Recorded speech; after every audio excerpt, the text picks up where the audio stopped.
வாசிப்போம். 1 பேதுரு 5:8. தெளிந்த புத்தியுள்ளவர்களாய் இருங்கள், விழித்திருங்கள். ஏனெனில் உங்கள் எதிராளியாகிய பிசாசானவன் கெர்ச்சிக்கிற சிங்கம் போல் எவனை விழுங்கலாமோ என்று வகை தேடி சுற்றித் திரிகிறான். ஆமென். இந்த வசனத்துல இருந்து நமக்கு கர்த்தர் தெளிவாக உணர்த்துற விஷயம் வந்து, நம்மளுடைய கண்ணுக்கு தெரியாத ஒரு எதிராளி இருக்கிறான். நம்ம கடந்த சில வாரங்களாக சர்வாயுத வர்க்கத்தை வந்துட்டு இந்த எதிராளி பிசாசனுடைய தந்திரங்களோடு எதிர்த்து நிற்பதற்கு நாம வந்துட்டு திராணி உள்ளவர்களாக இருக்கும்படியாக சர்வாயுத வர்க்கத்தை வந்துட்டு கர்த்தர் வந்து அணிந்து கொள்ள சொல்கிறார். ஏன்னா நாம இங்க பூமியில இருக்கும் பொழுது மாமிசத்துல உள்ள மனிதர்களோட நமக்கு போராட்டம் கிடையாது. ஆனா நமக்கு கண்ணுக்கு தெரியாத உலகத்துல ஒரு ஆவிக்குரிய உலகம் இருக்குது. அதுல வந்துட்டு தேவனுடைய ராஜ்யமும் இருக்குது, அதுல பிசாசனுடைய ராஜ்யமும் இருக்குது.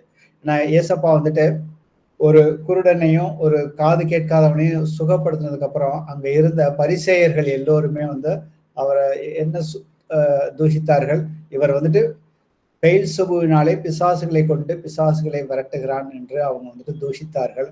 அப்பொழுது வந்துட்டு பிசாசு தனக்கு தானே எதிர்த்து நிற்க முடியுமா? அப்படி நின்னாக்கா அவனுடைய ராஜ்யம் வந்துட்டு உடைந்து போயிரும் அப்படின்னு வந்து ஏசப்பா சொல்லியிருக்காரு. ஏன்னா கர்த்தராகி இயேசு கிறிஸ்துவ வந்துட்டு கைது பண்ண வரும் பொழுது அப்ப சொன்னார், இதோ உலகத்தின் அதிபதி வந்துட்டு வருகிறான், என்னிடத்தில் அவன் கிட்ட வந்துட்டு கொடுப்பதற்கு ஒன்றும் இல்லை. அப்ப நமக்கு கண்ணுக்கு தெரியாத ஒரு ஆவிக்குரிய உலகம் ஒன்று இருக்குது. ஏன்னா நம்ம கண்களால பார்க்கிறது நிரந்தரம் அல்ல, ஆனா நமக்கு தெரியாத ஒன்று இருக்குது. அந்த ஆவிக்குரிய உலகம், அதான் வந்து தேவனுடைய ராஜ்யம். கர்த்தர் ஆவியாக இருக்கிறார், அவர் 3ஆம் வானத்திலே வந்துட்டு அவர் இருக்கிறார் என்பது நமக்கு அநேக வசனங்கள் இருக்குது. ஆனா அதற்கு இடைப்பட்ட இந்த 2வது உலகத்துலதான் வந்துட்டு இந்த பிசாசனுடைய ராஜ்யம் வந்துட்டு இருக்குது. ஏன்னா தன்னுடைய சீஷர்களை அவர் 2 பேரா அனுப்பி இயேசுவின் நாமத்தினால அதிகாரம் கொடுத்து அங்க உள்ள வியாதியர்களை சுஸ்தமாக்குங்கள், பிணியாளிகளுக்கு வந்து நீங்க வந்து சுகத்தை கொடுங்க, தேவனுடைய ராஜ்யத்தை குறித்து சுவிசேஷமாக பிரசங்கிங்கள்னு சொல்றப்ப அவர்கள் திரும்பி வரப்ப அவங்க சந்தோஷமாக சொன்ன காரியங்கள் வந்துட்டு, இதோ பிசாசுகளும் அசுத்தாவிகளும் உம்முடைய நாமத்துக்கு கீழ்ப்படுகிறது அப்படின்னு சொன்னப்ப ஏசப்பா சொல்றாரு, இதோ நான் வந்து வானத்திலிருந்து பிசாசானவன் விழுகிறதை நான் வந்துட்டு பார்த்தேன் சொல்றாரு. வாசிப்போமே எபேசியர்ல 6வது அதிகாரத்துல 10-17 வரைக்கும் உள்ள வசனம். கடைசியாக என் சகோதரரே, கர்த்தரிலும் அவருடைய சத்துவத்தின் வல்லமையிலும் பலப்படுங்கள். நீங்கள் பிசாசின் தந்திரங்களோடு எதிர்த்து நிற்க திராணி உள்ளவர்களாகும்படி தேவனுடைய சர்வாயுத வர்க்கத்தையும் தரித்து கொள்ளுங்கள். ஏனெனில் மாமிசத்தோடும் இரத்தத்தோடும் அல்ல, துரைத்தனங்களோடும் அதிகாரங்களோடும் இப்பிரபஞ்சத்தின் அந்தகார லோகாதிபதிகளோடும் வான மண்டலங்களில் உள்ள பொல்லாத ஆவிகளின் சேனைகளோடும் நமக்கு போராட்டம் உண்டு. ஆகையால் தீங்கு நாளில் அவைகளை நீங்கள் எதிர்க்கவும் சகலத்தையும் செய்து முடித்தவர்களாய் நிற்கவும் திராணி உள்ளவர்களாகும்படி தேவனுடைய சர்வாயுத வர்க்கத்தையும் எடுத்துக்கொள்ளுங்கள். சத்தியம் என்னும் கச்சையை உங்கள் அறையில் கட்டினவர்களாயும் நீதி என்னும் மார்கவசத்தை தரித்தவர்களாயும் சமாதானத்தின் சுவிசேஷத்திற்குரிய ஆயத்தம் என்னும் பாத ரட்சையை காலிலே தொடுத்தவர்களாயும் பொல்லாங்கன் எய்யும் அக்னி ஆஸ்திரங்களை எல்லாம் அவிழ்த்து போடத்தக்கதாய் எல்லாவற்றிற்கும் மேலாக விசுவாசம் என்னும் கேடகத்தை பிடித்து கொண்டவர்களாயும் நில்லுங்கள். இரட்சணியம் என்னும் தலை சீராவையும் தேவ வசனமாகிய ஆவியின் பட்டயத்தையும் எடுத்துக்கொள்ளுங்கள். ஆமேன். இப்ப நாம எல்லோருமே வந்து பிசாசின் தந்திரங்களோடு எதிர்த்து நிற்க வேண்டும் கர்த்தர் சொல்லியிருக்காரு. எதிர்த்து நிற்பது வந்துட்டு சாதாரண காரியம் இல்ல. அதற்கு அவர் வந்துட்டு ஆவிக்குரிய அந்த ஆயுதங்களை கர்த்தர் நமக்கு கொடுத்திருக்காரு. அதை குறித்து கடந்த 6-7 வாரங்களாக நாம பார்த்தோம். முதல்ல வந்து சத்தியம் என்னும் கச்சையை உங்கள் அறையில் கட்டினவர்களாக. அப்ப தேவனுடைய வார்த்தை முழுவதுமே வந்துட்டு சத்தியம்தான். சத்தியத்தை நாம் படித்து தெரிந்து கொண்டால் மட்டும்தான் உண்மை எது பொய் எதுன்னு நம்மளால கண்டுபிடிக்க முடியும். அப்படி இல்லைனாக்க நாம செய்கிறது எல்லாமே என் மனசாட்சியின் பிரகாரம் நான் சரியா நடக்குன்னு சொல்லிட்டு நான் செய்யற காரியங்கள் எல்லாமே மனுஷ பார்வையில நன்மையாக தோன்றும். ஆனா தேவனுடைய பார்வையில அது சரியானதா இல்லையா என்பதை அறிந்து கொள்வதற்கு சத்தியம் நமக்கு தெரிந்திருக்க வேண்டும். தேவனுடைய வார்த்தைக்கு மேலான அதிகாரம் ஒன்றுமே கிடையாது. அப்ப சத்தியம் தெரிந்ததுக்கு அப்புறம் என்ன நான் வந்துட்டு நிதானித்து பார்க்க வேண்டும். சத்தியத்தின் மூலியமாக நான் வந்துட்டு செய்யற காரியங்கள் எல்லாம் சரியானதா இல்லையா, அப்படி தேவனுக்கு விரோதமான காரியங்கள் இருந்துச்சுனாக்க என்னுடைய சுய நீதியை நான் வந்து தள்ளி விட்டுட்டு தேவனுடைய நீதியை வந்துட்டு என்னுடைய மாறு கவசமாக அணிந்து கொள்ள வேண்டும். அப்ப நான் வந்துட்டு கர்த்தர் பரிசுத்தமாக இருக்கிறது போல நானும் என்னுடைய எல்லா நடக்கைகளிலும் பரிசுத்தமாக இருக்க வேண்டும். அதற்கு நான் மனம் திரும்ப வேண்டும். தேவனுடைய நீதியை நான் அணிந்து கொள்ள வேண்டும். மூன்றாவது விஷயம் ஆயத்தம் என்னும் சமாதானத்தின் சுவிசேஷத்தை பாதரட்சையாக தொடுத்தவர்களாயின்னு போட்டிருக்கு. அப்ப பிசாசானவனை நாம எப்பொழுதுமே எதிர்த்து நிற்க வேண்டும். பிசாசானவனை நாம யாருமே கண்ணால பார்க்க முடியாது. ஆனா நம்ம கூட உலகத்துல இருக்கிற மனிதர்கள் எல்லோருமே இந்த பிரபஞ்சத்தின் இந்த பிரபஞ்சத்தின் அதிபதியாக அந்த பிசாசனுடைய ஆளுகையின் கீழே தங்களுடைய மாம்சமும் மனசும் சொல்லுகிற விஷயங்களை தான் செய்து கொண்டிருக்கிறார்கள். அவர்களோட நமக்கு எப்பொழுதுமே ஒரு போராட்டம் இருக்கும். அந்த போராட்டம் மாம்சத்தில் போராடுவதை விட ஆவிக்குரிய ரீதியில போராட வேண்டும். அதற்கு நமக்கு அவர்கள்ட்ட வர கேள்விகள், அவிசுவாசமான செயல்கள் மூலியமாக அவர்கள் நம்ம முதல்ல நம்மளை தற்காத்து கொள்ள வேண்டும். ஏன்னா நாம ஞானஸ்தானம் எடுக்கும் பொழுது இந்த மாறுபாடான சந்ததியை விட்டு விலகி உங்களை ரட்சித்துக் கொள்ளுங்கள்னு கர்த்தர் சொல்லியிருக்கிறாரு. நம்ம முதல்ல கர்த்தரை சொந்த ரட்சகராக ஏற்றுக்கொண்டோம்னாக்கா நம்ம முதல்ல நம்ம எப்படி பாதுகாத்து கொள்ள வேண்டும். அதற்கு ஒவ்வொரு கேள்விகளுக்கும் ஒவ்வொரு விதமான கேள்விகளுக்கும் இன்னைக்கு உலகத்துல நாம வாழ்ந்து கொண்டு இருக்கிறோம்.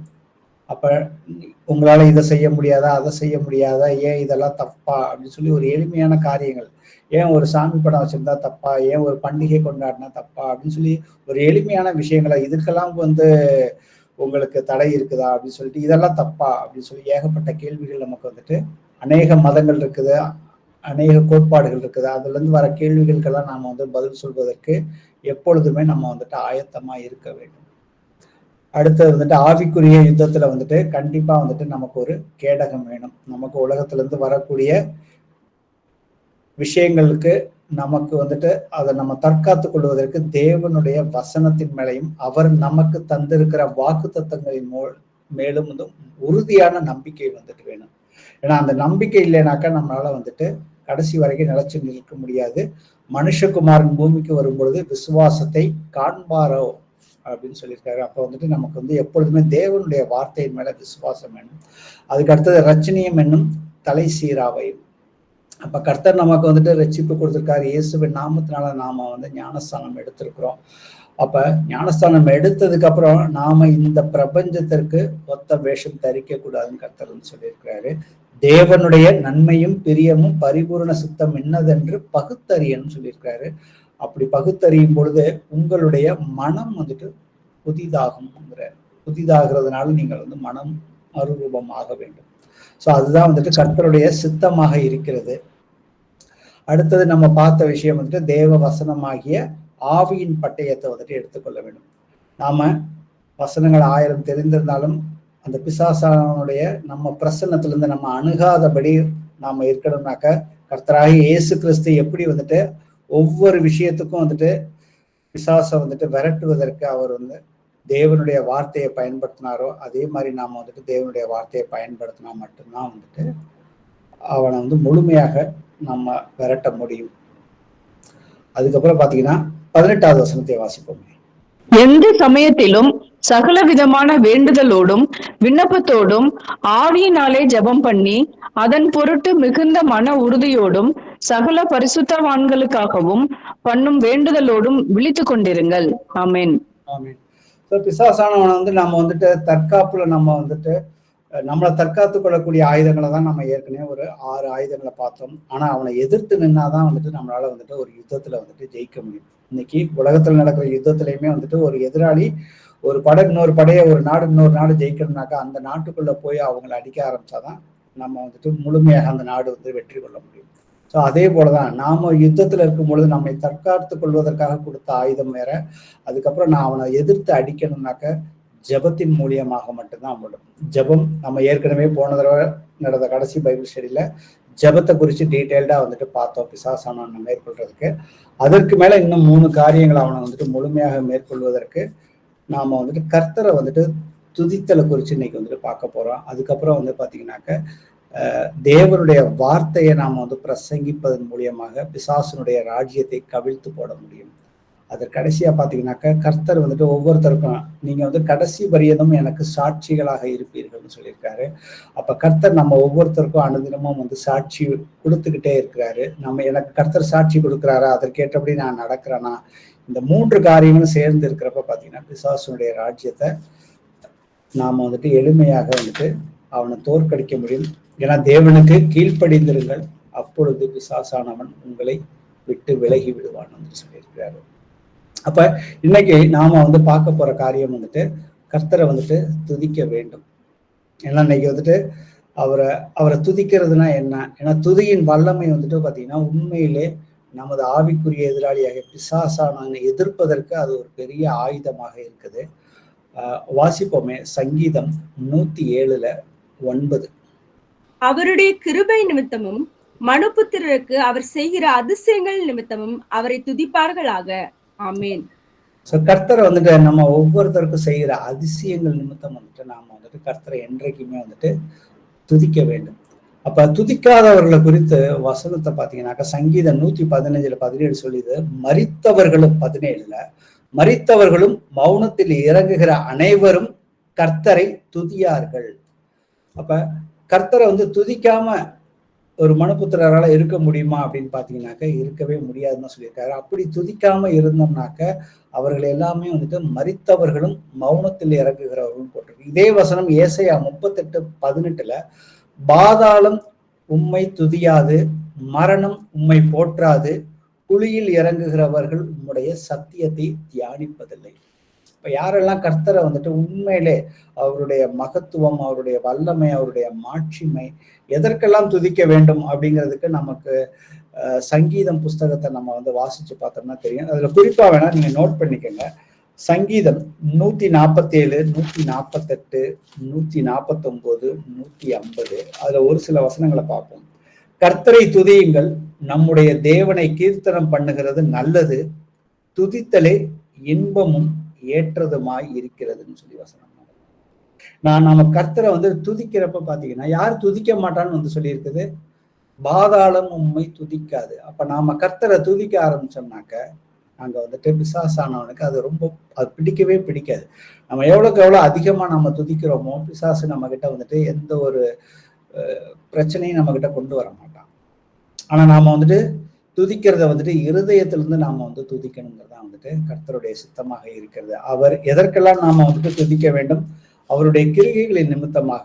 பூமியில் உள்ளவைகளே கர்த்தரை துதியுங்கள், மகா மச்சங்களே, ஆழங்களே, அக்கினி மலையே, உறைந்த மலையே, மூடுபடியே, அவர் சொற்படி செய்யும் பெருங்காற்றே, மலைகளே, சகல மேடுகளே, கனி மரங்களே, சகல கேதுருகளே, பூமியின் ராஜாக்களே, சகல ஜனங்களே, பிரபுக்களே, பூமியில் உள்ள சகல நியாயாதிபதிகளே, வாலிபரே, கன்னிகைகளே, முதிர் வயதுள்ளவர்களே, பிள்ளைகளே, கர்த்தரை துதியுங்கள். நான் சுவாசம் உள்ள யாவரும் கர்த்தரை துதியுங்கள்னு சொல்லியிருக்கிறாரு. அவர் நமக்கு கொடுத்த அந்த ரட்சிப்புக்கும் அவர் செய்கிற நீதியான நியாய தீர்ப்புக்கும் அவரை வந்துட்டு துதிக்க வேண்டும். அதை நம்ம துதிக்கிறப்ப வந்துட்டு பல வகையில வந்துட்டு துதிக்கலாம். நாம வந்து பாட்டு பாடி துதிக்கலாம், இன்ஸ்ட்ருமெண்ட்ஸ், மியூசிக்கல் அந்த வாத்தியங்களோட வந்து நாம துதிக்கலாம்னு சொல்லி நமக்கு சங்கீதம் 150வது சங்கீதத்திலே வந்துட்டு போட்டிருக்குது. அப்ப புதிய ஏற்பாட்டிலே இதேதான் வந்துட்டு பவுல் வந்துட்டு சொல்றாரு. எபிரேயர்ல 13வது அதிகாரத்துல 15வது வசனத்துல அவருடைய நாமத்தை துதிக்கும் உதடுகளின் கனியாகிய ஸ்தோத்திர பலியே அவர் மூலியமாய் எப்பொழுதும் தேவனுக்கு செலுத்த கடவுள். நான் கர்த்தர்ட்ட நாம வந்து ஜெபத்துல போகிறப்ப முதல்ல நம்ம ஜெபத்தை சொல்லிட்டு நாம அதுக்கு அடுத்த காரியம் பாத்தீங்கன்னாக்க கர்த்தரை நாம வந்துட்டு துதிக்கிறப்ப பாத்தீங்கன்னாக்க எதுக்காக துதிக்கிறோம்னாக்க நம்ம ஏதாவது ஒரு காரியத்தை ஜெபத்துல கேட்டுட்டு அதை நாம வந்து பெற்றுக்கொள்ளாம கூட இருக்கலாம். ஆனா அதை வந்து பெற்று விட்டோம்னு சொல்லி நாம வந்துட்டு விசுவாசத்தோட துதிக்கிறப்பதான் வந்துட்டு நம்மளுடைய உறுதியை வந்துட்டு அங்க வந்துட்டு காட்ட முடியும். ஏன்னா எபிரேயர்ல 11வது அதிகாரத்துல பாத்தீங்கன்னா வசனம் வந்துட்டு 6வது வசனத்துல விசுவாசம் இல்லாமல் தேவனுக்கு பிரியமாய் இருப்பது கூடாத காரியம், தேவனிடத்தில் சேருகிறவன் அவர் உண்டென்றும் அவர் தம்மை தேடுகிறவருக்கு பலன் அளிக்கிறவர் என்றும் விசுவாசிக்க வேண்டும் சொல்லியிருக்காரு. ஸோ இன்னொரு இடத்துல பாத்தீங்கன்னா யாக்கோபுல வந்துட்டு இருமனம் உள்ளவன், நாம வந்துட்டு கர்த்தர்ட்ட எதையாவது வந்து கேட்கிறோம்னாக்க நம்ம கிட்ட வந்துட்டு இருமனம் இருந்துச்சுனாக்கா அந்த இடத்துல யாருமே வந்துட்டு கர்த்தரை வந்துட்டு துதிக்க மாட்டாங்க, நன்றி சொல்ல மாட்டாங்க. நம்ம கேட்டு பார்ப்போம், கிடைச்சிச்சுன்னா ஓகே அப்படிங்கிற மாதிரி ஒரு டபுள் மைண்டோட நாம எதையாவது கேட்டோம்னா எதையுமே பெற்றுக்கொள்ள முடியாது. ஆனா அதுக்கு தான் வந்துட்டு நம்ம வந்துட்டு கர்த்தரை வந்துட்டு நன்றியோட வந்துட்டு துதிக்கிறப்ப, நம்ம ஜெபத்துல எதை கேட்டாலுமே வந்துட்டு அதுக்கப்புறம் அதுக்கு நம்ம பெற்றுக்கொண்டோம்னு சொல்லி நாம நன்றி செலுத்துறப்ப கண்டிப்பா அதை வந்துட்டு முழுமையாக பெற்றுக்கொள்ள முடியும். ஸோ இதுக்கு ஒரு சில எக்ஸாம்பிள்ஸோட நம்ம வந்து பார்ப்போம். 1 கொரிந்தியர்ல 10:11. இவைகள் எல்லாம் திருஷ்டாந்தங்களாக அவர்களுக்கு சம்பவித்தது, உலகத்தின் முடிவு காலத்திலுள்ள நமக்கு எச்சரிப்பு உண்டாகும்படி எழுதப்பட்டும் இருக்கிறது. ஆமென். இப்ப பழைய ஏற்பாட்டுல எல்லாமே வந்துட்டு மாம்சமான காரியங்களை தான் நம்ம வந்து பார்த்திருக்கோம். பழைய ஏற்பாட்டுல ஏகப்பட்ட யுத்தங்கள் நடந்துச்சு.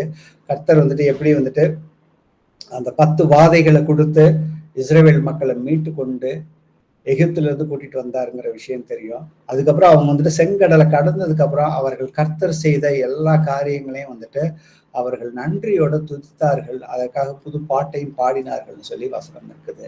ஸோ இதே போல ஒரு காரியம் தான் வந்துட்டு 2 நாளாகமத்துல 20வது அதிகாரத்துல 1 முதல் 6 வரைக்கும் உள்ள வசனங்களை பார்ப்போம். ஏன்னா இங்க மாமிசத்துல நடந்த காரியங்கள் எல்லாமே இன்னைக்கு வந்துட்டு அவர்கள் எப்படி வந்துட்டு வெற்றி அடைந்தார்கள், அது நமக்கு வந்துட்டு கர்த்தர் வந்துட்டு திருஷ்டாந்தமாக எக்ஸாம்பிளா வந்து வச்சிருக்கிறாரு. இன்னைக்கு நமக்கும் அதே மாதிரியான போராட்டங்கள் இருக்கும் பொழுது நாம அதை பார்த்து நாம எப்படி வந்துட்டு அதே மாதிரி நம்மளால எப்படி செஞ்சு நாம வந்துட்டு நம்ம போராட்டங்களுக்கு மத்தியிலேயும் வந்துட்டு கர்த்தரை வந்துட்டு நாம வந்துட்டு முதன்மையாக நாம நோக்க வேண்டும். ஏன்னா கர்த்தரை நோக்காம நம்மளுடைய பிரச்சனைகளை வந்துட்டு பெரிதாக நம்ம கண் முன்னாடி வச்சுக்கிட்டு அதை பெரிதுபடுத்தி பேசி கொண்டிருந்தோம்னாக்க நாம வந்து அந்த போராட்டத்துல நம்ம தீங்கு நாள்ல பிசாசானவனை நாம எதிர்த்து நிக்கணும். அதற்கு திராணி வேணும்னு கர்த்தர் சொல்லியிருக்காரு. அதுல ஒரு பிசாசை விரட்டக்கூடிய ஒரு பெரிய ஆயுதம் தான் வந்துட்டு துதித்தல். வாசிப்போமே 2 நாளாகமல 20:1-6 வரைக்கும். அதற்கு பின்பு மோவாபு புத்திரரும் அம்மோன் புத்திரரும் அவர்களோட அம்மோனியருக்கு அப்புறத்தில் உள்ள மனுஷரோடு கூட யோசபாத்திற்கு விரோதமாய் யுத்தம் பண்ண வந்தார்கள். சிலர் வந்து யோசபாத்தை நோக்கி, உமக்கு விரோதமாய் ஏராளமான ஜனங்கள் கடலுக்கு அக்கறையில் இருக்கிற சீரியாவில் இருந்து வருகிறார்கள். இதோ அவர்கள் எங்கேதியாகிய ஆசாசோன் தாமாரில் இருக்கிறார்கள் என்று அறிவித்தார்கள். அப்பொழுது யோசபாத் பயந்து கர்த்தரை தேடுகிறதற்கு ஒருமுகப்பட்டு யூதாவெங்கும் உபவாசத்தை கூறுவித்தான். அப்படியே யூதா ஜனங்கள் கர்த்தரிடத்திலே சகாயம் தேட கூடினார்கள். யூதாவில் உள்ள எல்லா பட்டணங்களிலும் இருந்து அவர்கள் கர்த்தரை தேட வந்தார்கள். அப்பொழுது யோசபாத் கர்த்தருடைய ஆலயத்திலே புது பிரகாரத்து முகப்பிலே யூதா ஜனங்களும் எருசலேமியரும் கூடின சபையிலே நின்று, எங்கள் பிதாக்களின் தேவனாகிய கர்த்தாவே, பரலோகத்தில் இருக்கிற நீர் அல்லவோ தேவன், தேவரீர் ஜாதிகளுடைய ராஜ்யங்களை எல்லாம் ஆளுகிறவர், உம்முடைய கரத்திலே வல்லமையும் பராக்கிரமும் இருக்கிறது, ஒருவரும் உம்மோடு எதிர்த்து நிற்க கூடாது. ஆமென். இந்த வசனங்கள்ல இருந்து நாம தெரிந்து கொள்ளக்கூடிய விஷயம் வந்து பாத்தீங்கன்னாக்க, யோசபாத் ராஜா அன்றைக்கு இஸ்ரவேல் தேசத்தை யூதா தேசத்தை ஆண்டு கொண்டு இருக்கும் பொழுது அவனுக்கு எதிராக ஒரு பெரிய படை வந்தது. அந்த படை வந்த செய்தியை அவன் கேட்டதுக்கு அப்புறம் அவன் வந்துட்டு உண்மையிலே பயந்துட்டான். அவன்கிட்டயும் ஒரு யுத்த வீரர்கள் படைகள் இருந்தாலும் அவனால அதை எதிர்கொள்ள முடியாதுன்னு நல்லா உறுதியாக தெரியும். ஏன்னா இன்னைக்குமே பாத்தீங்கன்னாக்க இஸ்ரவேல் தேசம் உலகத்திலே ஒரு எல்லா நாடுகளையும் எதிர்க்குது. ஆனா அந்த அளவுக்கு வந்துட்டு ஆள் பலம் அவங்க கிட்ட கிடையாது. ஆனா இன்னைக்கு அவர்கள் நம்பி இருக்கிறது அவர்களுடைய டெக்னாலஜியை தான் நம்பி இருக்கிறாங்க, அவங்களுடைய ஆயுதங்களை நம்பி இருக்கிறாங்க. அதை வச்சு இன்னைக்கு எல்லாத்தையுமே வந்துட்டு தோற்கடிக்கிறார்கள். அன்னைக்கு இருந்த ராஜா வந்துட்டு அவன் வந்துட்டு பயந்து கர்த்தரை வந்துட்டு தேடுவதற்கு ஒருமுகப்பட்டு அவன் ஜனங்களை எல்லாருமே வந்து கூப்பிட்டு அங்க வந்துட்டு நீங்க வந்துட்டு நம்ம யுத்தத்துக்கு போகணும், இந்த மாதிரி நீங்க ப்ரிப்பேர் ஆகுங்க, ட்ரைனிங் எடுத்துக்கங்க அப்படிங்கிற எந்த ஒரு காரியத்தையும் சொல்லாம அத்தனை பேர்த்தையுமே அவங்க யூதா ஜனங்களை கர்த்தரிடத்துல வந்துட்டு சகாயம் தேடுவதற்கு அவர்களை எல்லாரையுமே ஒருமனப்படுத்தினான். படுத்தி எப்படி படுத்தினா, அவர்களை வந்துட்டு உபவாசம் பண்ணுங்க அப்படின்னு சொல்லி அங்க போய் வந்து கர்த்தர்கிட்ட போய் ஜபத்துல போய் நிக்கிறான். அப்ப நிக்கிறப்ப அவன் கர்த்தரால வந்துட்டு எல்லாமே கூடும். தேவரீர் ஜாதிகளுடைய ராஜ்யங்களை எல்லாம் ஆளுகிறீர், ஏன்னா உலகத்தை எல்லாவற்றையுமே நீங்க தான் ஆள்றீங்க, உங்களுடைய கரத்தினாலே வல்லமையும் பராக்கிரமும் இருக்கிறது, ஒருவரும் உம்மோடு எதிர்த்து நிற்க கூடாது. அவன் மாமிசத்துல இருந்தாலும் கர்த்தரை வந்துட்டு அங்கீகரிக்கிறான் சொல்ல, அவரால்தான் எல்லாமே கூடும், எல்லாத்தையும் ஆளுகை செய்கிறார், உம்மோடு எதிர்த்து யாருமே நிற்க முடியாது. அப்ப நமக்கு ரோமர்ல 8:31 சொல்லுது, தேவன் என் பட்சத்தில் இருந்தால் என்னை எதிர்த்து நிற்பவன் யாருன்னு சொல்லி வசனம் இருக்குது. அந்த வசனத்தின்படி பாத்தீங்கன்னா இங்க யோசபேத் ராஜா வந்துட்டு கர்த்தரை வந்துட்டு அவன் போய் நாடி போய் நிக்கிறான். முதல்ல அடுத்தது வாசிப்போமே 12வது வசனம். எங்கள் தேவனே, அவர்களை நீர் நியாய தீர்க்க மாட்டீரோ? எங்களுக்கு விரோதமாக வந்த இந்த ஏராளமான கூட்டத்திற்கு முன்பாக நிற்க எங்களுக்கு பலன் இல்லை. நாங்கள் செய்ய வேண்டியது இன்னதென்று எங்களுக்கு தெரியவில்லை. ஆகையால் எங்கள் கண்கள் உண்மையே நோக்கி கொண்டிருக்கிறது என்றான். ஆமென். ஆமென். இப்ப இன்னைக்கு நம்ம எல்லோருமே கர்த்தரை வந்துட்டு அறிந்திருக்கிற பிள்ளைகள் யாராவது, நம்ம எல்லோரும் நம்மள சொல்லல, இன்னைக்கு அநேக கிறிஸ்தவர்கள் இருக்கிறாங்க. யாராவது வந்து தங்களுடைய சொந்த பலத்துல வந்துட்டு ஒரு பிரச்சனை வரப்ப கர்த்தர்கிட்ட முதல்ல போய் முறையிடாம தங்களுடைய சொந்த பலத்தினால தன்னுடைய சொந்த மூளையை பயன்படுத்தி தன்னுடைய சொந்த அந்த பொருள் செல்வங்களை பயன்படுத்தி ஒரு காரியத்தை சாதிக்கலாம்னு இன்னைக்கு எவ்வளவு கிறிஸ்தவர்கள் வந்துட்டு இருக்கிறார்கள். ஆனா இந்த இடத்துல பாத்தீங்கன்னா யோசபாத் ராஜா என்ன சொல்றாரு? கர்த்தர் முன்னாடி அவன் ராஜா, அவன் தேசத்துக்கே அந்த ராஜாவா இருக்கிறான். எங்களுக்கு பலன் இல்லை, நாங்கள் செய்ய வேண்டியது இன்னதென்று எங்களுக்கு தெரியவில்லை, ஆகையால் எங்கள் கண்கள் உம்மை நோக்கி கொண்டிருக்கிறது. சகரியால வசனம் வரும், பராக்கிரமத்தினாலும் அல்ல பலத்தினாலும் அல்ல, எல்லாம் உம்முடைய ஆவியினாலே மட்டும் கூடும்.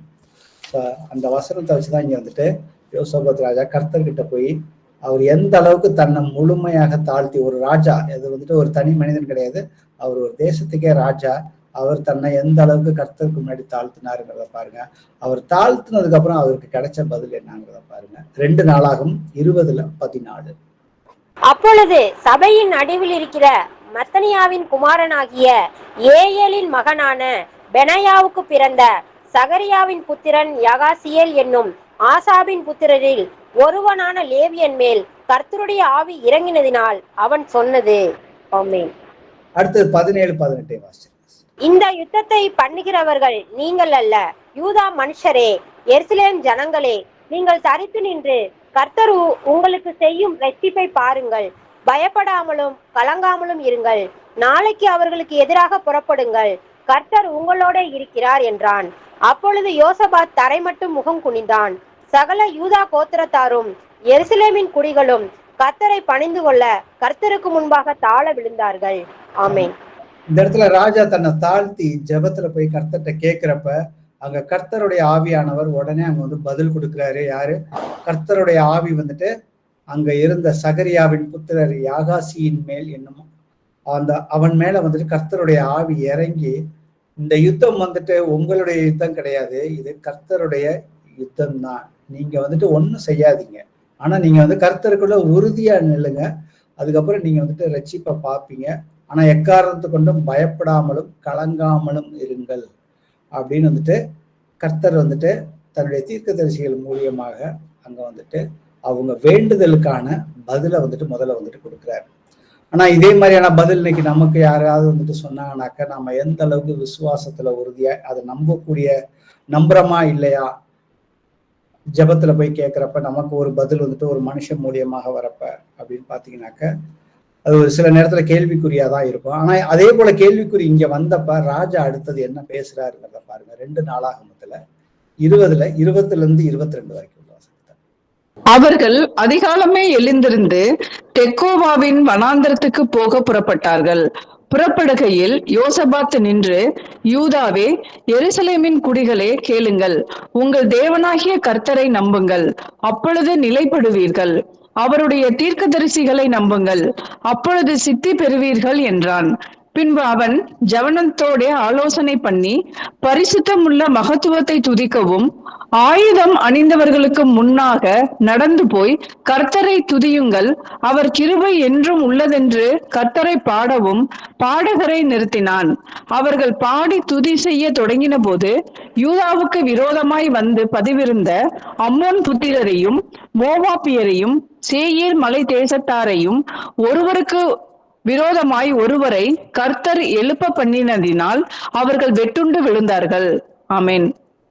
சோ தீர்க்கதரிசி மூலியமாக கர்த்தர் பதில் கொடுத்ததுக்கு அப்புறம் ராஜா வந்துட்டு தன்னுடைய தேசத்து மக்களை வந்துட்டு அவர் வந்துட்டு விசுவாசத்துல நிலைச்சு நிக்கிறதுக்கு அவர் வந்துட்டு அங்க வந்துட்டு அவர் பேசுறாரு. எப்படி பேசுறாரு? நீங்க வந்துட்டு அவருடைய முதல்ல கர்த்தரை வந்துட்டு நம்புங்கன்னு உறுதியா வந்து சொல்றாரு. அவர்ல நீங்க நம்பினா மட்டும்தான் அவர்ல வந்துட்டு நம்மளால நிலைச்சு நிக்க முடியும். அதே போல அவர் அவருடைய தீர்க்கதரிசிகள் மூலியமாக சொன்ன வார்த்தைகளையும் நீங்க வந்துட்டு நம்புங்க. அப்பதான் நாம வந்துட்டு உறுதியாக இந்த யுத்தத்துல வந்துட்டு ஜெயிக்க முடியும்னு சொல்றாரு. அதுக்கப்புறம் வந்துட்டு பரிசுத்தம் உள்ளவர். ஏன்னா கர்த்தர் நமக்கு இந்த காரியங்களை செய்ய போறேன்னு சொல்லியிருக்கிறாரு. அவரை ஏன்னா அவர்கள் இன்னும் வந்துட்டு வெற்றி அடையல. அவரை வந்துட்டு நாம வந்துட்டு துதிப்பதற்காக அங்க வந்துட்டு எப்படி துதிக்க சொல்றாரு? அவர் கிருபை என்றும் உள்ளது, கர்த்தரை பாடவும் பாடகர்களை வந்துட்டு நிறுத்தினான்னு போட்டிருக்கு.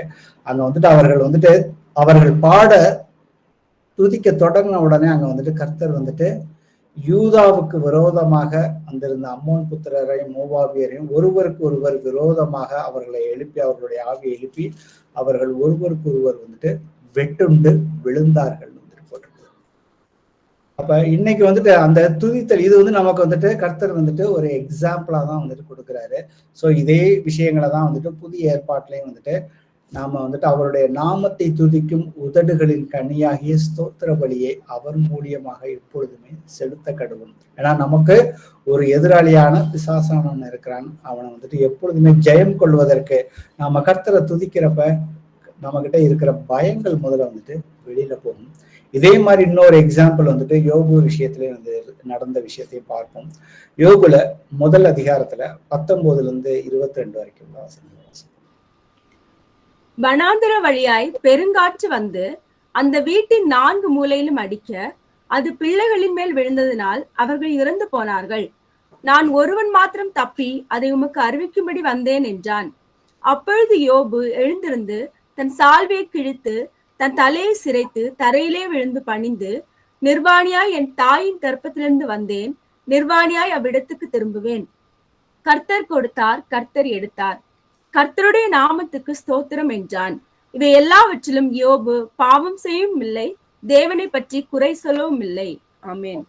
சோ யோபு கர்த்தருடைய தாசன், என்னுடைய தாசனை நீ வந்துட்டு பார்த்தாயான்னு சொல்லி பிசாசானவனை பார்த்து கர்த்தர் வந்துட்டு கேட்கிறாரு.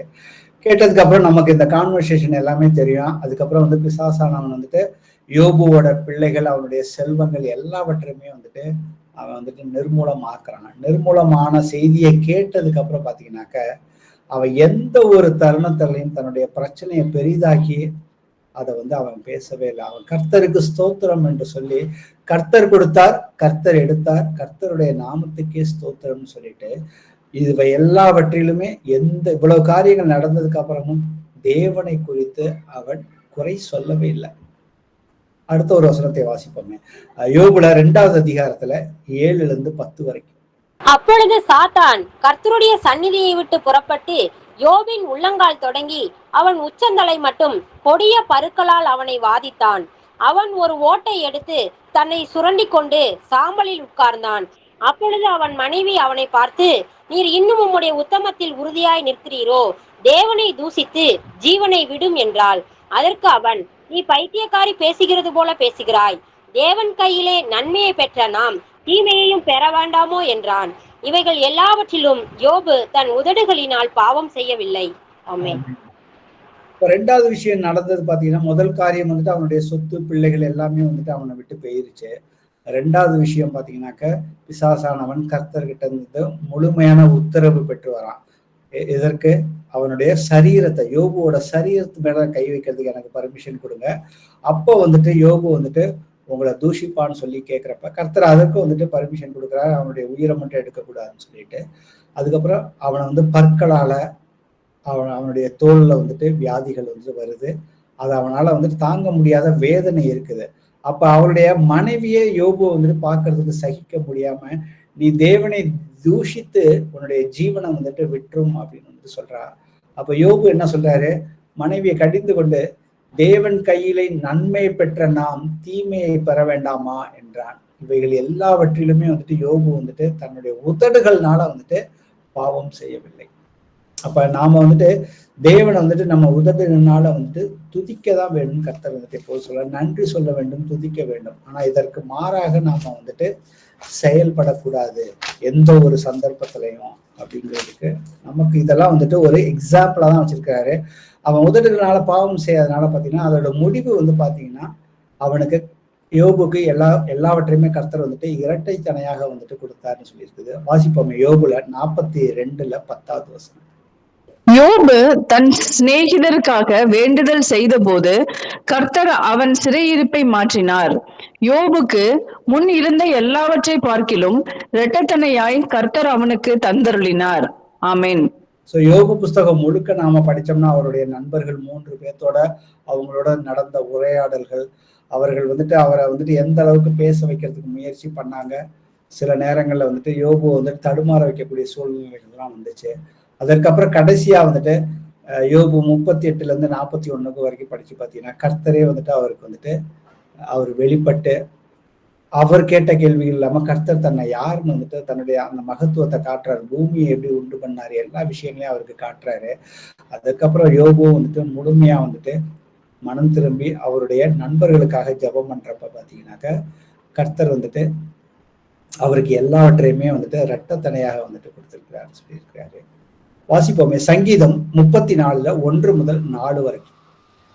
கர்த்தரை நான் எக்காலத்திலும் ஸ்தோத்தரிப்பேன், அவர் துதி எப்போதும் என் வாயில் இருக்கும். கர்த்தருக்குள் என் ஆத்துமா மேன்மை பாராட்டும், சிறுமைப்பட்டவர்கள் அதை கேட்டு மகிழுவார்கள். என்னோட கூட கர்த்தரை மகிமைப்படுத்துங்கள், நாம் ஒருமித்து அவர் நாமத்தை உயர்த்துவோமாக.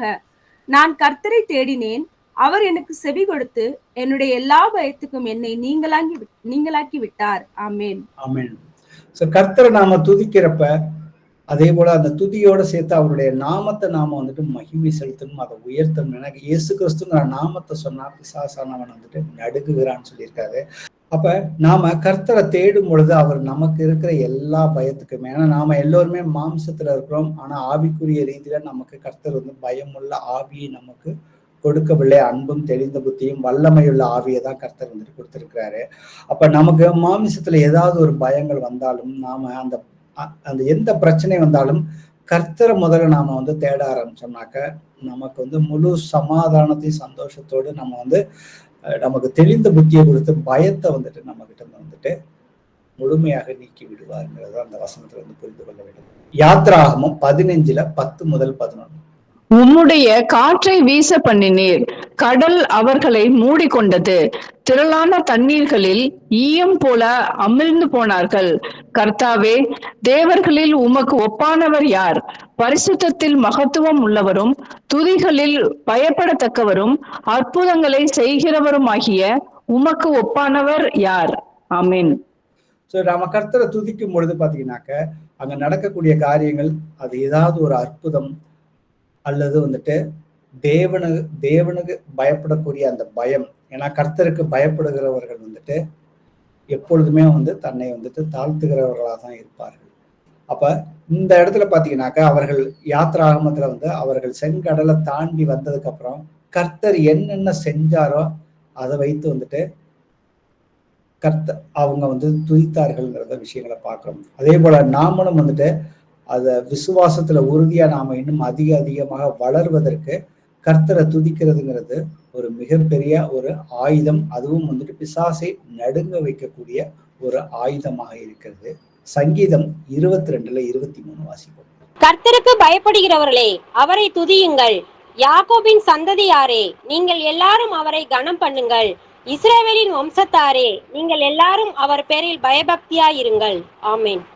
நம்மளுடைய ஜபத்திற்கு பதில் உடனே கிடைப்பதற்கு வந்துட்டு துதி வந்துட்டு மிகவும் வந்துட்டு நமக்கு வந்துட்டு எந்த அளவுக்கு நாம வந்துட்டு கர்த்தரை துதிக்கிறோமோ அந்த அளவுக்கு நம்மளுடைய பதில்களும் வந்துட்டு கர்த்தர்கிட்ட இருந்து விரைவாக நமக்கு கிடைப்பதற்கு அதிகமான வாய்ப்புகள் இருக்கிறது.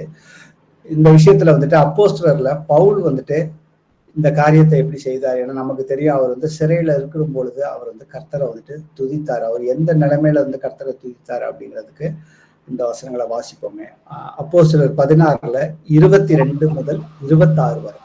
அப்பொழுது ஜனங்கள் கூட்டம் கூடி அவர்களுக்கு விரோதமாய் எழும்பினார்கள். அதிகாரிகள் அவர்கள் வஸ்திரங்களை கிழித்து போடவும் அவர்களை அடிக்கவும் சொல்லி அவர்களை அநேக அடி அடித்த பின்பு சிறைச்சாலையிலே வைத்து அவர்களை பத்திரமாய் காக்கும்படி சிறைச்சாலைக்காரனுக்கு கட்டளையிட்டார்கள். அவன் இப்படிப்பட்ட கட்டளையை பெற்று அவர்களை உட்காவலறையிலே அடைத்து அவர்கள் கால்களை தொழுமரத்தில் மாட்டி வைத்தான். நடுராத்திரியிலே பவுலும் சீலாவும் ஜெபம் பண்ணி தேவனை துதித்து பாடினார்கள். காவலில் வைக்கப்பட்டவர்கள் அதை கேட்டுக் கொண்டிருந்தார்கள். சடுதியிலே சிறைச்சாலையின் அஸ்திபாரங்கள் அசையும்படியாக பூமி மிகவும் அதிர்ந்தது. உடனே கதவுகள் எல்லாம் திறவுண்டது. எல்லாருடைய கட்டுகளும் கழண்டு போயிற்று. ஆமேன். ஆமென். ஸோ இந்த இடத்துல பார்த்தீங்கன்னா எதற்காக வந்துட்டு பவுலும் சீலாவும் சிறைப்பிடிக்கப்பட்டார்கள்னாக்க, அவர் வந்து சுவிசேஷம் அறிவிக்கும் பொழுது அவர்கள் பின்னாடியே ஒரு குறி சொல்லுகிற ஆவியுடைய பெண் வந்துட்டு இவர்கள் வந்துட்டு தேவனுடைய ராஜ்யத்தையும் அதற்குரிய நீதிகளையும் மனிதர்கள் ரட்சிக்கப்படுவதற்குரிய வழிகளை காட்டுகிறார்கள்னு சொல்லி பவுல் போற இடமெல்லாம் வந்துட்டு தொந்தரவு பண்ணிக்கிட்டே இருந்தப்ப ஒரு நாள் வந்து பவுல் வந்துட்டு அவள் மேல வந்து சினம் கொண்டு அந்த அசுத்தாவியை குறி சொல்கிற அசுத்தாவியை வந்துட்டு அவளை விட்டு விரட்டுறாரு. ஆனா அந்த குறி சொல்றது மூலியமாக அங்க வந்துட்டு அவருடைய எஜமானுக்கு ஏகப்பட்ட ஆதாயம் கிடைச்சது. அப்ப அதெல்லாம் வந்துட்டு கிடைக்காம போகுதுன்னு சொல்லி அவர்கள் எல்லோருமே பவுல் மேலையும் சீலா மேலையும் சினம் கொண்டு அவர்களை வந்துட்டு பிடிச்சு சிறையில போட்டு அவர்களை அடித்து சிறையில வந்துட்டு அவருடைய கால்களை வந்துட்டு தலைகீழாக தொங்க விட்டு கட்டி போட்டிருந்தாங்கன்னு சொல்லி அவருக்கு பயங்கரமான ஒரு பாதுகாப்பு கொடுத்து சிறைச்சாலையில அந்த இருட்டுல வந்து வச்சிருந்தாங்க. அப்ப அந்த ஒரு நேரத்திலையுமே பாத்தீங்கன்னாக்க அவர் வந்துட்டு கர்த்தரை வந்துட்டு எந்த இடத்துலயுமே தன்னுடைய நாவினால, ஏன்னா கர்த்தர் தன்னை தெரிந்து கொண்டார், உனக்கு இதெல்லாம் நடக்க போகுதுன்னு காமிச்சு இவ்வளவு அடி வாங்கியுமே வந்துட்டு பவுல் அந்த சந்தோஷத்தோடு வந்து கர்த்தரை வந்துட்டு துதிக்க ஆரம்பிக்கிறார். அப்ப துதிக்க ஆரம்பிக்கிறப்ப அந்த துதியோட சத்தம் வந்துட்டு அங்க மற்ற சிறைச்சாலைகள்ல இருந்தவர்கள் மத்தியிலும் வந்து அவர்கள் காதுல வந்துட்டு ஒலிக்கப்படுகிறது, கேட்கப்படுகிறது.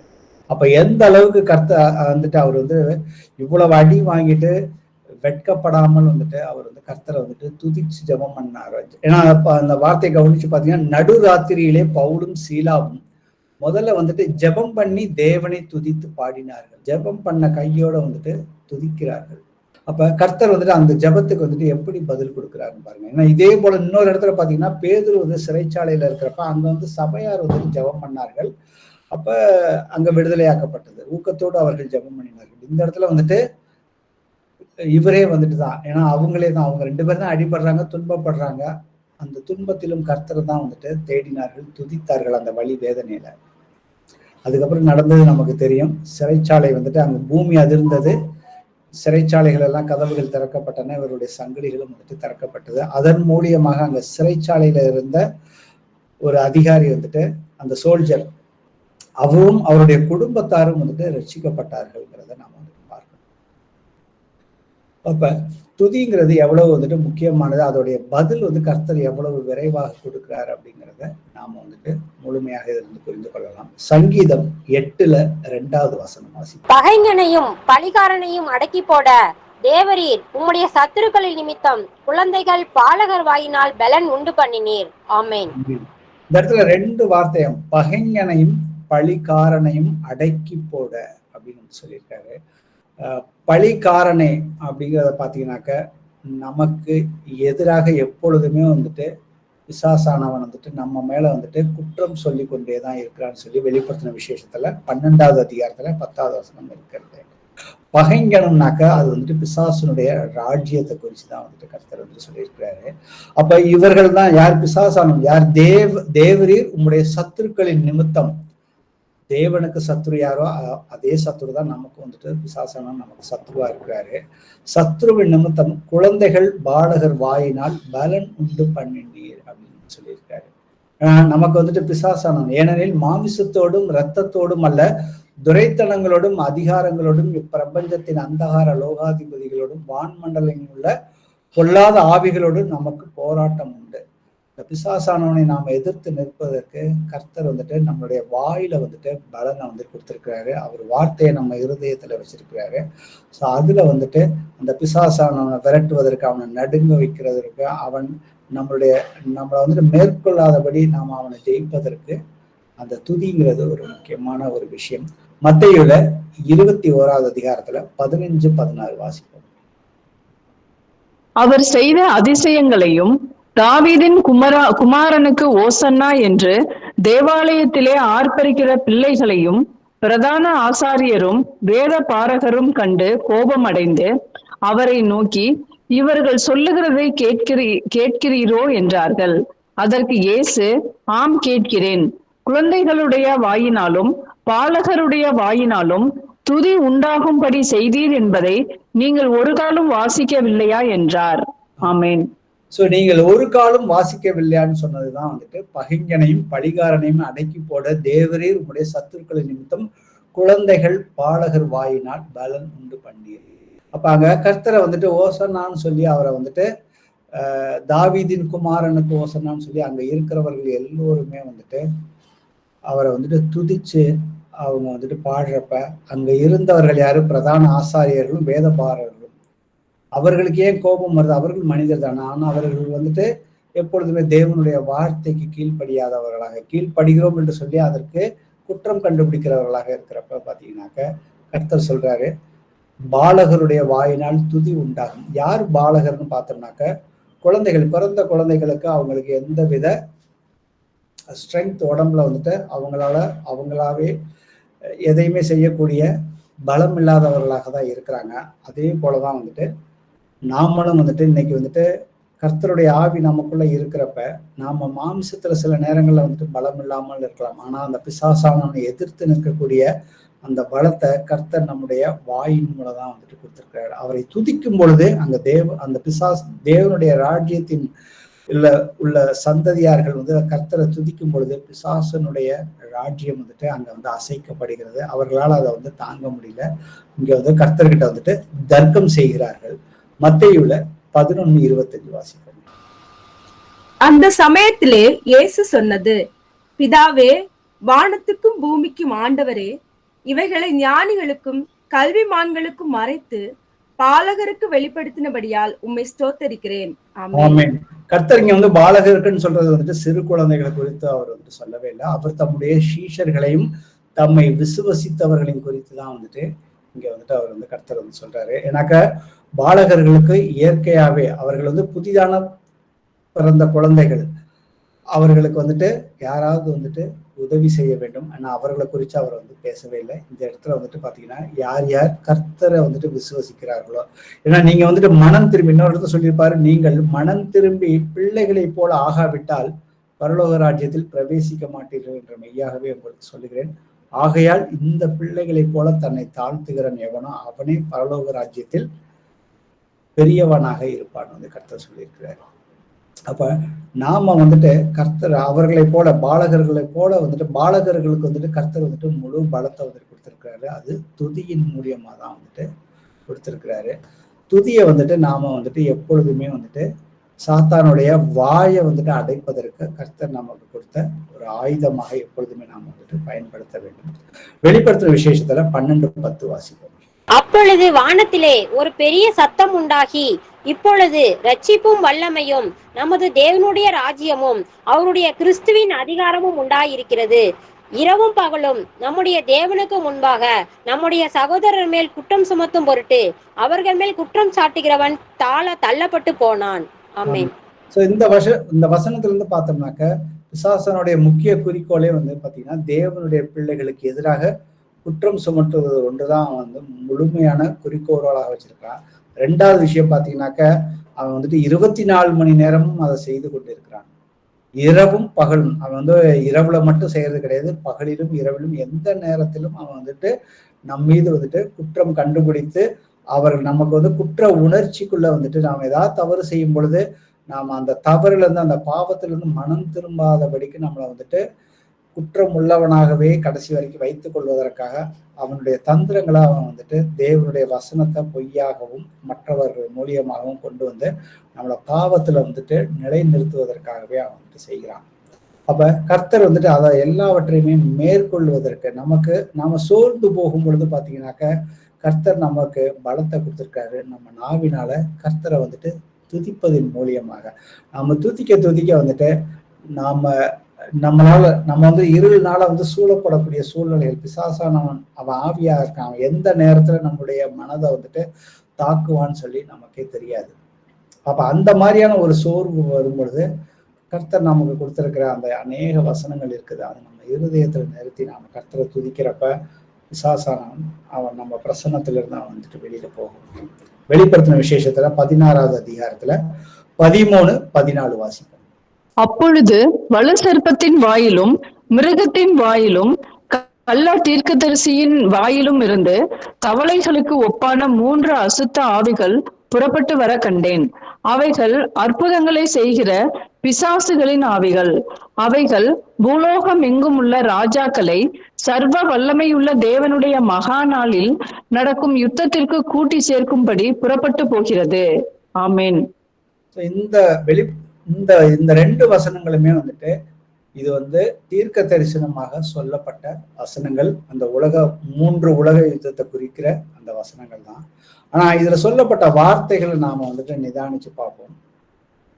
ஏன்னா வலுசர்ப்பத்தின் வாயிலும் கள்ள தீர்க்க தரிசிகளின் வாயிலும் தான் வசனம் வருது. மிருகத்தின் வாயிலும் சொல்லியிருக்கு. இந்த இடத்துல எல்லாமே வாயில இருந்து வர வார்த்தைகள் தான் இந்த இடத்துல கர்த்தர் சொல்லியிருக்கிறாரு. அப்ப எல்லா விஷயமும் அசுத்தாவிகள் அசுத்தாவிகள் எப்படி செயல்படுகிறதுனாக்கா மனிதர்களுடைய வாயிலிருந்து தான் செயல்படுகிறது. ஏன்னா கர்த்தர் மனுஷனை படைக்கிறதற்கு முன்பாக தேவன் ஆவியாக இருந்தார். ஆதியாகமம் முதல் அதிகாரத்துல பாத்தீங்கன்னா தேவ ஆவியானவர் ஜலத்தின் மேல அசைவாடி கொண்டிருந்தார். அவர் அந்த வார்த்தையை சொல்றாரு, வெளிச்சம் உண்டாக கடவுங்கிறப்ப அந்த இடத்துல வெளிச்சம் உண்டாக கடவுது. எல்லாமே வார்த்தையின் மூலியமாக எல்லாவற்றையுமே அவர் 6 நாள் 5 நாள் படைக்கிறாரு. 6ஆவது நாள் மிருகங்களையும் மனுஷனையும் படைக்கிறாரு.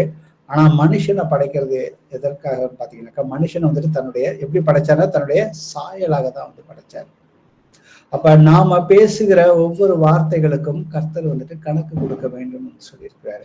அப்ப நாம தேவனுக்கு சித்தம் இல்லாத வார்த்தைகளை பேசும் பொழுது நம்முடைய வாயிலிருந்து அசுத்தாவிகளை நாம வெளியே அதற்குரிய காரியங்களை செய்வதற்கு நம்மள அறியாமலே நாம பேசுகிற வார்த்தைகள் வழியாக செல்கிறது என்பதை நிதானிச்சு பார்க்கணும். நான் இதை குறித்து ரோமர்ல 3ஆவது அதிகாரத்துல மனிதர்கள் செய்யற பாவங்களை குறித்து ஒரு லிஸ்ட் வரப்ப நான் வாசிக்கிறேன் அந்த வசனங்களை. 3ஆவது அதிகாரத்துல 10ல இருந்து நான் வாசிக்கிறேன். அந்தபடியே நீதிமான் ஒருவனும் இல்லை, உணர்வுள்ளவன் இல்லை, தேவனை தேடுகிறவன் இல்லை, எல்லோரும் வழி தப்பி ஏகமாய் கெட்டு போனார்கள். நன்மை செய்கிறவன் ஒருவனாகிலும் இல்லை, நன்மை செய்கிறவனும் இல்லை, ஒருவனாகிலும் இல்லைன்னு கர்த்தர் சொல்லியிருக்காரு. ஏன் இல்லைங்கிறதற்கு அதுக்கு அடுத்தது காரணத்தையும் சொல்றாரு. அவர்கள் ஏன்னா இந்த இடத்துல சொல்ற காரியங்கள் பாத்தீங்கன்னாக்க நீதிமானும் கிடையாது, உணர்வுள்ளவனும் இல்லை. உணர்வு இல்லைனாக்கா யாருமே தேவனை தேட மாட்டார்கள், எல்லோருமே வழி தப்பி போகிறார்கள், நன்மை செய்கிறவர்கள் யாருமே கிடையாதுன்னு சொல்லியிருக்காரு. அதுக்கு காரணம் பாத்தீங்கன்னா அவர்கள் தொண்டை திறக்கப்பட்ட பிரேத குழி, தங்கள் நாவுகளால் வஞ்சனை செய்கிறார்கள், அவர்களுடைய உதடுகளின் கீழே பாம்பின் விஷம் இருக்கிறது, அவர்கள் வாய் சபிப்பினாலும் கசப்பினாலும் நிறைந்திருக்கிறது. அதுக்கு அடுத்தது 5ஆவதா சொல்றாரு, அவர்கள் கால் ரத்தம் சிந்துகிறதுக்கு தீ விரிக்கிறது. அப்ப இந்த இடத்துல பாத்தீங்கன்னாக்க முக்கியமான காரியங்கள் பாத்தீங்கன்னாக்க நம்மளுடைய நாவினால நாம பேசுகிற வார்த்தைகள். ஏசப்பா சொல்றாரு, நான் சொல்லுகிற வசனங்கள் ஆவியும் ஜீவனுமாக இருக்கிறது. அப்ப நாம பேசக்கூடிய வார்த்தைகளும் ஏதாவது கர்த்தருடைய ஆவியை பெற்று கொண்டதுக்கு அப்புறம் நாம பேசக்கூடிய வார்த்தைகள் ஆவியும் ஜீவனுமாக இருக்கிறதா, அப்படி இல்லைனாக்கா எதிர்மறைவான விளைவுகளை உண்டு பண்ற வார்த்தைகளை நாம பேசுறோமா அப்படிங்கிறத நிதானிச்சு பார்க்கணும். அதுக்கப்புறம் பாத்தீங்கன்னாக்க இந்த வசனத்துல அவைகள் 14 வசனத்துல அவைகள் அற்புதங்களை செய்கிற பிசாசுகளின் ஆவிகள், அவைகள் பூலோகம் எங்கும் ராஜாக்களை சர்வ வல்லமையுள்ள தேவனால் மகா நாளில் நடக்கும் யுத்தத்திற்கு கூட்டி சேர்க்கும்படி புறப்பட்டு போகிறதுன்னு போட்டிருக்காரு. அந்த 3 அசுத்தாவிகள் எதற்கு கர்த்தர் ஒப்பிடுறாருனாக்கா தவளைகளுக்கு ஒப்பான 3 அசுத்தாவிகள் சொல்லியிருக்காரு. தவளையோடைய அந்த குணாதிசயம், அது தவளைகள் இரவுல என்ன பண்ணுன்னு பாத்தீங்கன்னாக்க இரவு முழுவதும் அது சத்தம் போட்டுக்கிட்டே தான் இருக்குது. ஸோ அதே போலதான் அந்த வார்த்தைகள் நாம பேசுற வார்த்தைகள் ஜீவனுள்ள வார்த்தைகளாக இருக்கிறதா, நமக்கு எந்த ஒரு சூழ்நிலைகள் வந்தாலும் சரி அந்த வார்த்தைகள் அத்தனையுமே ஜீவன் உள்ளதாக இருக்கும் பொழுது அப்ப அங்க நம்ம யாரையாவது ஆசீர்வதிக்கிறப்ப இயேசுவின் நாமத்தினால ஆசீர்வதிக்கிறோமா, நமக்கு யாராவது எதிராக, அதனாலதான் கர்த்தர் மத்தேயு 5:44 சொல்றாரு, உங்களை சபிப்பவர்களை ஆசீர்வதியுங்கள் அப்படின்னு சொல்லியிருக்கிறாரு. அப்ப தேவனுடைய சாயலில் படைக்கப்பட்ட மனுஷனை நீங்கள் சபிக்க கூடாதுன்னு சொல்லி யாக்கோபுல 3ஆவது அதிகாரத்துல சொல்லிட்டு நீங்க கர்த்தரை உங்க நாவினால துதிக்கிறீங்க, அதே நாவினால தேவனுடைய சாயல்ல படைக்கப்பட்ட மனுஷனை சபிக்கிறீங்க. துதித்தலும் சபித்தலும் ஒரே நாவில வரக்கூடாதுன்னு சொல்லியிருக்கிறாரு. அப்ப நாம வந்துட்டு எவ்வளவு ஜாக்கிரதையாக இருக்கணும். ஏன்னா கர்த்தரை நாம துதிக்கிறப்பதான் பிசாசானவன் நம்மளை விட்டு போவான். ஆனா கர்த்தரை நாம துதிக்கிறதுக்கு பதிலா நாம கர்த்தருக்கு சித்தமான வார்த்தைகளை பேசிக்கிட்டே இருந்தோம்னாக்க நம்மளை அறியாமலே நாம வந்துட்டு பிசாசுக்கு நாம வந்துட்டு இடம் கொடுக்கிறோம். சங்கீதம் 149 6-9 வரைக்கும் உள்ள வசனங்கள். ஜாதிகளிடத்தில் பழி வாங்கவும் ஜனங்களை தண்டிக்கவும் அவர்களுடைய ராஜாக்களை சங்கிலிகளாலும் அவர்களுடைய மேன்மக்களை இரும்பு விலங்குகளாலும் கட்டவும் எழுதப்பட்ட நியாய தீர்ப்பை அவர்கள் பேரில் செலுத்தவும் அவர்கள் வாயில் கர்த்தரை உயர்த்தும் துதியும் அவர்கள் கையில் இருபுறமும் கருக்குள்ள பட்டயமும் இருக்கும். இந்த கணம் அவருடைய பரிசுத்தவான்கள் யாவருக்கும் உண்டாகும். அல்லேலூயா. ஆமென். அவர்கள் வாயில் கர்த்தரை உயர்த்தும் துதியும் அவர்கள் கையில் இருபுறமும் கருக்குள்ள பட்டயமும் இருக்கும். அப்ப இந்த வசனத்தை நிதானிக்க சோ தேவனுடைய எல்லா பரிசுத்த பிள்ளைகளுக்குமே வந்து துதி செலுத்துவதன் மூலியமாக கர்த்தரை நாம வந்துட்டு மகிமைப்படுத்துகிறோம். அந்த துதி வந்துட்டு நம்மளுடைய சொந்த வார்த்தைகளாக இல்லாம அதோட அந்த துதியோட 2 முனைகள் கொண்ட பட்டயம் இருக்கிறதுன்னு சொல்லி வந்து வசனம் வந்துட்டு இந்த இடத்துல வந்துட்டு உறுதியா சொல்லுது. அப்ப அந்த பட்டயம்ங்கிறது தேவனுடைய வார்த்தை தான். தேவனுடைய வார்த்தையின் மூலியமாக நாம வந்துட்டு துதிக்க வேண்டும்னா வந்துட்டு கர்த்தருடைய சித்தமாக இருக்கிறது. ஏன்னா கர்த்தர் வந்து சொல்லிட்டாரு, நமக்கு வந்துட்டு ஜெபம் பண்ண தெரியாது, ஆனா பரிசுத்த ஆவியானவர் உங்களுக்குள்ள இருக்கும் பொழுது அவர் நமக்காக தேவனுடைய சித்தத்தின்படி அவர் வந்து ஜெபத்துல வந்துட்டு உதவி செய்வதற்கு எப்பொழுதுமே வந்துட்டு இருக்கிறாரு. அப்ப நாம வந்துட்டு எப்படி வந்துட்டு ஜெபம் செய்ய வேண்டும், எப்படி கர்த்தரை துதிக்க வேண்டும் அப்படின்னு சொல்லி அவருடைய உதவியை கேட்கும் பொழுது அவர் நமக்கு வந்துட்டு அவருடைய வார்த்தையின் மூலியமாக நம்மளை வந்துட்டு வழி நடத்துவார். நீங்கள் என்னிலும் என் வார்த்தைகள் உங்களிலும் நிலைத்திருந்தால் நீங்கள் கேட்டுக்கொள்வது எதுவோ அது உங்களுக்கு செய்து கொடுக்கப்படும் சொல்லியிருக்கிறாரு. அப்ப நம்மளுடைய துதித்தல் வந்து நம்ம இருதயத்திலிருந்து வரணும்னாக்க இருதயத்துல அவருடைய வார்த்தைகள் இருந்தா மட்டும்தான் வந்துட்டு சரியா வந்துட்டு நம்மளால வந்துட்டு துதிக்க முடியும். கடைசி வசனமா வாசிப்போமே, 1 கொரிந்தியர்ல 6வது அதிகாரத்துல 2 முதல் 3 வரைக்கும். பரிசுத்தவான்கள் உலகத்தை நியாயந்தீர்ப்பார்கள் என்று அறியீர்களா? உலகம் உங்களால் நியாயந்தீர்க்கப்படுவதா இருக்க அற்ப வழக்குகளை தீர்க்க நீங்கள் அபாத்திரரா? தேவதூதர்களையும் நியாயம் தீர்ப்போம் என்று அறியீர்களா? அப்படி இருக்க இந்த ஜீவனுக்கு ஏற்றவைகளை நீங்கள் தீர்த்து கொள்ள கூடாது இருக்கிறது எப்படி? ஆமென். பரிசுத்தவான்கள் உலகத்தை நியாயம் தீர்ப்பார்கள் என்று அறியீர்களா? உலகம் உங்களால் நியாயம் தீர்க்கப்படுவதாய் இருக்க அப்படின்னு பாத்தீங்கன்னாக்க இந்த உலகத்தின் அதிபதி யாரு? பிசாசானவன். பிசாசானவனை கர்த்தர் வந்துட்டு நமக்கு அதிகாரம் கொடுத்திருக்காரு.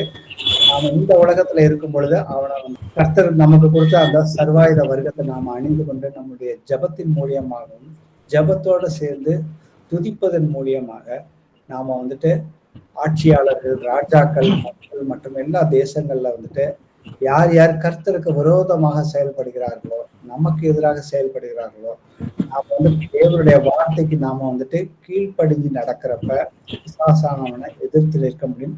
அவனை நம்முடைய பிரசன்னத்திலிருந்து அகற்றுவதற்கு இந்த துதிங்கிறது ஒரு முக்கியமான ஒரு விஷயம். இதை வந்து நம்ம வந்து பழைய ஏற்பாட்டிலையும் நம்ம நிறைய எக்ஸாம்பிள்ஸ் பார்த்தோம். புதிய ஏற்பாட்டிலையும் பவுலை குறிச்சு நம்ம பவுல் வந்துட்டு சிறைச்சாலையில இருக்கும் பொழுது துதியின் மூலியமாக அவருக்கு எவ்வளவு விரைவாக வந்துட்டு ஜெபத்துக்கு பதில் வந்துட்டு கிடைக்குதுன்னு பார்த்துருப்பாங்க. ஸோ கர்த்தர் வந்துட்டு நமக்கு வந்துட்டு இயேசுவின் நாமத்தினால இந்த அதிகாரத்தை வந்துட்டு கொடுத்துருக்காரு. அந்த அதிகாரத்தை நம்ம வந்துட்டு சரியா பயன்படுத்த நாம தீங்கு நாள்லையும் சரி, மற்றவர்களுக்கு ஜெபம் பண்ணும் பொழுதும் சரி, நம்ம நன்றியோட கர்த்தரை எல்லா காரியமும் வந்துட்டு ஜெயமாக மாறும். ஏன்னா வந்துட்டு இதோ நான் இந்த உலகத்தை வந்துட்டு ஜெயித்து விட்டேன், அதே போல உங்களால வந்துட்டு ஜெயிக்க முடியும். ஏன்னா கர்த்தர் வந்துட்டு நமக்கிட்ட எல்லா வல்லமையும் வந்துட்டு அதிகாரத்தையும் கொடுத்திருக்காரு. அதை நாம வந்துட்டு சரியா பயன்படுத்துவதற்கு நாம வந்துட்டு திராணி உள்ளவர்களா ஆகணும். அதற்கு நாம வந்துட்டு நம்ம முழுவதுமாக கர்த்தருக்கு வந்துட்டு அவருக்கு முழுமையாக ஒப்பு கொடுத்து நம்ம எல்லா விஷயத்திலையும் கீழ்ப்படிய ஆரம்பிச்சோம்னாக்க நம்மளுடைய எல்லா பிரச்சனைக்குமே இலகுவாக மாறுவதுதான் வந்துட்டு நமக்கு கர்த்தர் வந்து நிறைய சாட்சிகள் கொடுத்திருக்காரு. அதை குறித்து வந்துட்டு அடுத்த ஒரு இன்னைக்கு டைம் இல்லை, அடுத்த பைபிள் ஸ்டடியில இதோட கண்டினியூஷனா வந்துட்டு பிசாசானவனை எதிர்த்து நிற்க தேவனுடைய ராஜ்யத்தை குறித்து பிரசங்கிப்பதன் மூலியமாகவும் அவர் கொடுத்த சாட்சிகளையும் வந்துட்டு மற்றவர்களுக்கு எடுத்து சொல்வதன் மூலியமாக அவருடைய ராஜ்யத்தை வந்துட்டு கவிழ்க்க முடியும். Praise the Lord. இயேசுவே உம்மை போற்றுகிறோம், உம்மை வாழ்த்துகிறோம், உம்மை ஆராதிக்கின்றோம், உமக்கு நன்றி செலுத்துகிறோம் அப்பா. அப்பா நீர் நல்லவர், நீர் பரிசுத்தம் உள்ளவர், என்றென்றுமே பரிசுத்தராக இருக்கிறீங்கப்பா. எங்கள் எல்லோரையுமே உங்களுடைய பரிசுத்தத்திற்கு நீர் தெரிந்து கொண்டு அப்பா பாலகர்களாக இருந்த எங்களை வந்துட்டு நீங்க வந்துட்டு தெரிந்து கொண்டீங்கப்பா. நாங்கள் உங்களை தெரிந்து கொள்ளவில்லை, நீங்கள் எங்களை தெரிந்து கொண்டு உங்களுடைய நாமத்தை மகிமைப்படுத்தவும், நாங்கள் பாவத்திலிருந்து முழுமையாக விடுதலை அடையவும், நாங்கள் வந்துட்டு நீங்க வந்து எங்களுக்கு வந்துட்டு உங்களுடைய மகிமையை வந்துட்டு எங்களோட வந்து நீங்க வந்து பகிர்ந்து கொள்றீங்கப்பா. அதற்கு நாங்க எவ்விதத்திலும் வந்து பாத்திரவான்களாக இல்லாத எங்களை வந்து நீங்கள் அதற்கு வந்து பாத்திரவான்களை ஆக்குனதற்காக நாங்கள் வந்துட்டு உங்களுக்கு வந்து நன்றியோட எங்களுடைய துதியை ஏறெடுக்கிறோம் அப்பா. இயேசுவே ஆண்டவரே, இன்னைக்கு நாங்க வந்துட்டு துதிப்பதை எதற்காக அப்படிங்கிறத குறித்து எங்களுக்கு சொல்லி கொடுத்திருக்கீங்கப்பா. அந்த பாதாளத்தில் இறங்குகிறவர்கள் மரித்தவர்கள் யாருமே வந்துட்டு கர்த்தரை துதியார்கள் சொல்லியிருக்கிறீங்க. ஆனா சுவாசம் உள்ள யாவருமே கர்த்தரை வந்துட்டு துதியுங்கன்னு சொல்லியிருக்கிறீங்கப்பா. ஏசப்பா, பிசாசானவன் என்னைக்குமே வந்துட்டு உங்களை துதிக்க மாட்டான்பா. நாங்கள் எல்லோருமே வந்துட்டு ஜீவனுள்ள தேவன், எங்களுக்கு எப்பொழுதுமே பதில் கொடுக்கிற தேவன். அவர்கிட்ட எதையாவது நாங்கள் வந்துட்டு அவர் சித்தப்படி கேட்டால் அதை நாங்கள் பெற்றுக்கொண்டோங்கிற அந்த உறுதியோட எங்களுக்கு எப்பொழுதுமே பதில் கொடுக்கிற எங்கள் தேவாதி தேவனை போற்றுகிறோம், வாழ்த்துகிறோம், உமக்கு நன்றி செலுத்துகிறோம் அப்பா. நாங்கள் இதுவரைக்கும் உம்முடைக்கு சித்தம் இல்லாத காரியங்கள், நாங்க எப்படி துதிக்கணும், எதற்காக துதிக்கணும் அப்படிங்கிற காரணங்கள் கூட தெரியாம இருந்து நாங்க முழு இருதயத்தோட அதை செய்யாமல் இருந்த எல்லா தருணத்திற்காகவும் நாங்கள் தகப்பனே எங்களை மன்னியுங்கப்பா. இங்க வந்திருக்கிற இந்த செய்தியை கேட்ட ஒவ்வொரு சகோதரர் சகோதரி, குழந்தைகள், பிள்ளைகள், அவங்க குடும்பத்தார் அனைவரையுமே இயேசு கிறிஸ்துவின் நாமத்தினால அவர்களை வந்துட்டு ஆசீர்வதிக்கிறோம் அப்பா. இயேசுவே ஆண்டவரே, இதோ ஒவ்வொருவருக்கும் ஒவ்வொரு தேவைகள் இருக்கும் அப்பா, ஒவ்வொரு வேதனைகள், ஏதாவது ஒரு பிரச்சனைகள் இருக்கும் அப்பா. அப்பா தகப்பனே, நீங்கள் அவர்களுடைய கர்த்தரிடத்தில் நாம வந்துட்டு மன மகிழ்ச்சியாக இருக்கும் பொழுது நீங்க வந்துட்டு எங்களுடைய இருதயத்தின் தேவைகளை எல்லாம் அறிந்து அதை வந்துட்டு எப்பொழுதுமே அதை செய்து கொடுக்குறீங்கப்பா, அதுக்கு பதில் கொடுக்குறீங்கப்பா. அதை நாங்க முழுமையாக விசுவசிக்கிறோம் அப்பா. இயேசுவே ஜீவனுள்ளவரே, இதோ எங்களுக்கு எதிராக, இந்த சபையாருக்கு எதிராக செயல்படுகிற எல்லா பொல்லாத பிசாசு, வான்மண்டலிலிருந்து எங்களுக்கு எதிராக செயல்படுகிற எல்லா பொல்லாத பிசாசின் அசுத்தாவிகளையுமே இயேசு கிறிஸ்துவின் நாமத்தினால எல்லோரையும் விட்டு வெளியே போயிட்டு இருக்காங்க. இயேசுவே ஜீவனுள்ளவரே, எங்கள் ஒவ்வொருவரையுமே உங்களுடைய வசனத்தின் மூலியமாக, அதன் மூலியமாக துதிப்பதன் மூலியமாக எங்களை நாங்க வந்து பாலகர்கள் போல இருக்கிறோம். திராணிகள், நாங்க மாம்சத்துல இருந்தாலும் மாம்சத்துக்குரிய போராட்டம் ஆவிக்குரிய போராட்டத்துல நாங்கள் இருக்கிறோம். ஆனா எங்களுக்கு உடைய வார்த்தைகளை கொடுத்த அந்த அதிகாரத்தையும் வல்லமையும் கொடுத்திருக்கிறோம். அதை எங்களால எப்பொழுதுமே வந்துட்டு அறிக்கை செய்வதற்கும் துதிப்பதற்கும் நன்றி உள்ளவர்களாக இருக்கிறோம். எங்கள் ஒவ்வொருவருக்கும் நீரே உங்களுடைய ஆவியினாலே வழிநடத்தும்படியாக இயேசு கிறிஸ்துவின் நாமத்தினால எங்களுடைய எல்லா ஜபத்தையுமே ஏறெடுத்து ஜீவனுள்ள நல்ல பிதாவே. ஆமென். Praise Lord sister. Praise Lord brother.